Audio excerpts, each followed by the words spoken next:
Bukas, gugulatin tayo muli ng Diyos dahil yung mga pinagdarasal natin ay ibibigay niya ng doble pa sa hinihiling natin. Hello world! Ako si Samara, ang pusong galaan ng Sinagat Island. For today's video ay magre-recap po tayo. So hello Auntie Kenyos and of course, Charla Kenyos. So recap po tayo guys. So repeat by itself nga ang nangyayari, di ba? Yung sumada natin ng May 7 ay lumabas nga ngayong May 8. If you can say guys, here in the province of Antique, lumabas nga ang 32-27 at isa nga sa mga subscribers natin dyan, ang masugid natin at tuloy-tuloy na nanalo itong si Madam ay nanalo naman muli ng 14,000 pesos dahil sa number na 32-27. Maging ang probinsya ng Tarlac City ay nanalo din sa 27-24.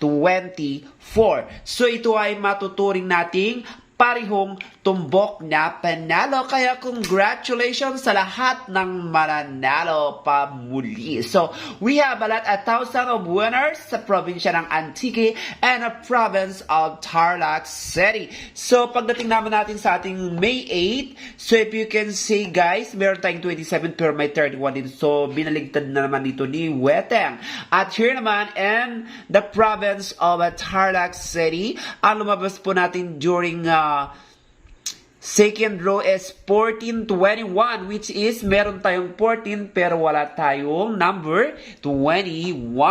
Kaya muli tayong magsusumada not once, not twos, but tatlo na tayo. So meron tayong bagong probinsyang sumali sa atin. So introducing the province of Quezon City. Ayan guys. So meron na tayong tatlo. Tatlo na ang ating sinusumadang probinsya.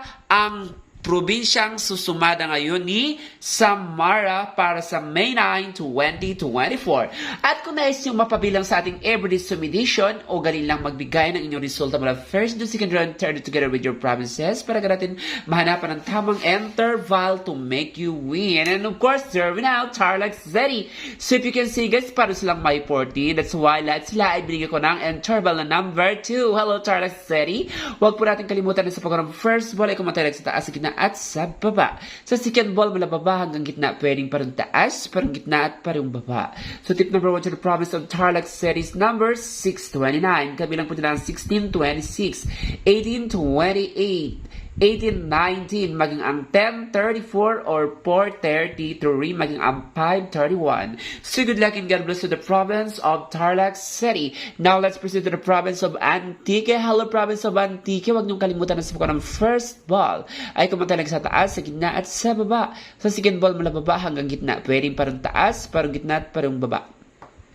So tip number 1 to the province of Antique is number 2114. Kabilang po dyan ang 1915, maging ang 2815, 1031, 1028, or 1026. So good luck and God bless to the province of Antique.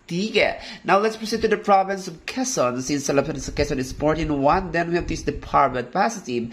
Hello province of Quezon. Huwag mong kalimutan na sa ng first ball ay kumatalag sa taas, sa gitna at sa baba. Sa second ball mula baba hanggang gitna, pwedeng parang taas, parang gitna at parang baba. So tip number 1 to the province of Quezon is number 1926. Kabilang din dyan ang number 1828, 1528, 3117, 1831, maging ang 1826, or 1730, maging ang 3315. So good luck and God bless to the province of Tarlac City, a province of Antique, and a province of Quezon. And that is for now. Don't forget to like and subscribe my channel para laging updated. Ako si Samara, ang pusang galaan ng Sinagat Island. Subscribe!